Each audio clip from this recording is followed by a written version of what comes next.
Coolest anime moments. Now, we all know that anime as a medium is top tier. Some will even say unrivaled when it comes to depicting some of the most visually impressive, jaw-dropping moments that just leave you staring in a state of awe. These things are so impactful that we, the audience, just get giddy and feel a tingle in our spines. And with as many anime as there is out there are also twice as many moments. So for today, I'd like to show you some of the anime moments I just thought was super cool. So without further ado, let's get active. Alright, so our first scene is from the anime Fire Force, an action sci-fi shonen series, and we'll be looking at the protagonist Shinra Kusakabe, aka the Devil's Footprint.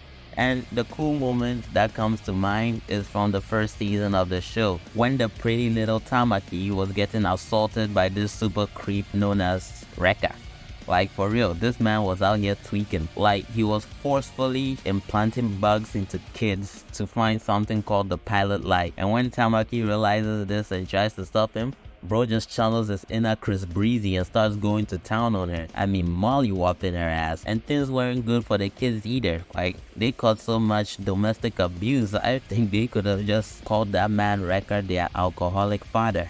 And just as all hope seems lost, she calls out for help, and then the main man Shinra pulls up, looking sick as hell, like a monster that has escaped out of hell, and plants his foot into Rekka's skull, saving the day. And this is a theme with Shinra in this show. No matter what's going on, no matter the occasion, no matter the time, hell, no matter the condition, this man will always find time to save a hoe. Like, literally, you should just plaster that shit on his chest, give him a whole superhero costume, and write on it Captain Save a Hoe, because no matter what's going on, this man will always find the time to save a hoe. Hell, even if the hoes don't want to be saved, he's still gonna try and save a hoe. But I digress.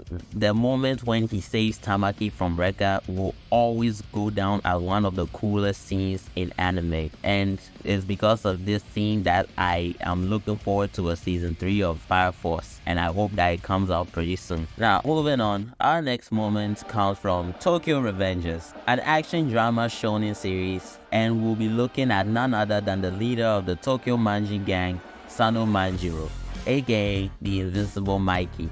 Now, there are so many cool moments all throughout this show, but the one I've picked for today is the most impressive for multiple reasons.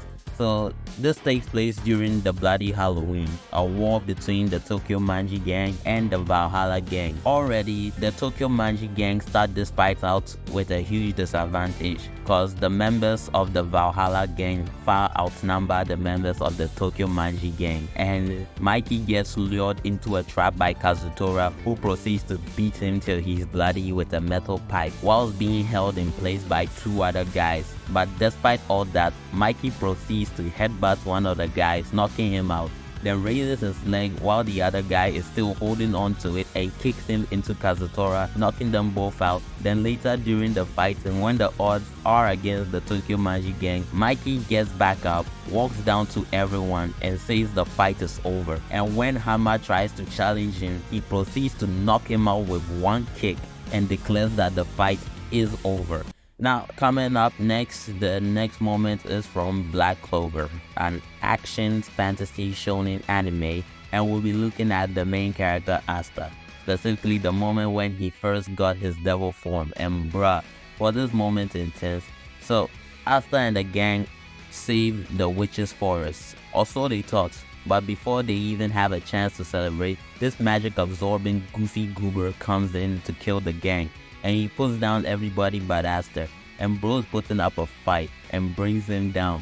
And as soon as he's in a corner, he takes this girl hostage and absorbs all her magic power, and bro starts blasting Asta and puts him on the ground, and Asta just starts tripping, and bro pulls up with one of the coolest anime transformations I've seen and starts clashing with this goof in the air. He's just dodging all of his attack, then cuts him. So bro grabs Asta, who grips his arm and tosses him down. Then bro just starts spamming shots, hoping to hit Asta, but he just dodges all the attacks, then cuts him. Now bro's shook and tries to escape, firing off blast after blast, but Asta just keeps coming at him. So bro unleashes a whole dragon, but Asta just cuts through it and starts hunting his ass down. finally hitting with a black meteorite, putting him down for good.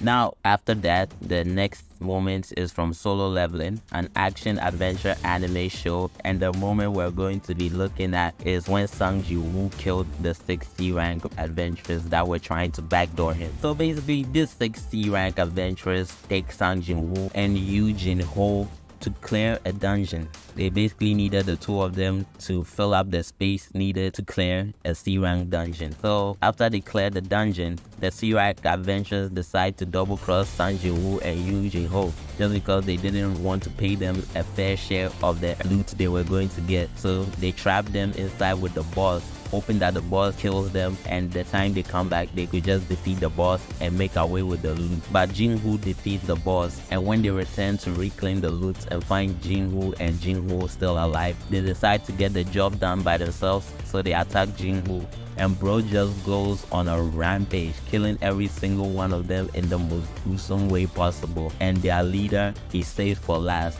This guy goes out screaming and begging like a little girl.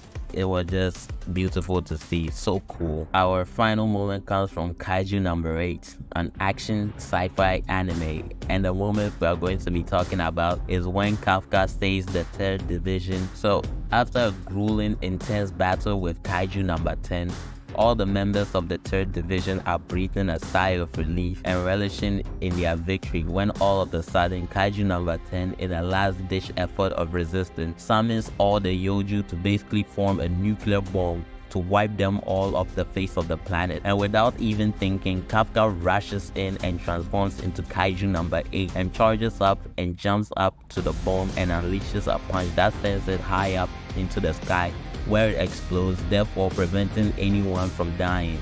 Anyway, that's it for today's video. Be sure to leave a like, comment, and subscribe, and I'll catch you next time. Bye.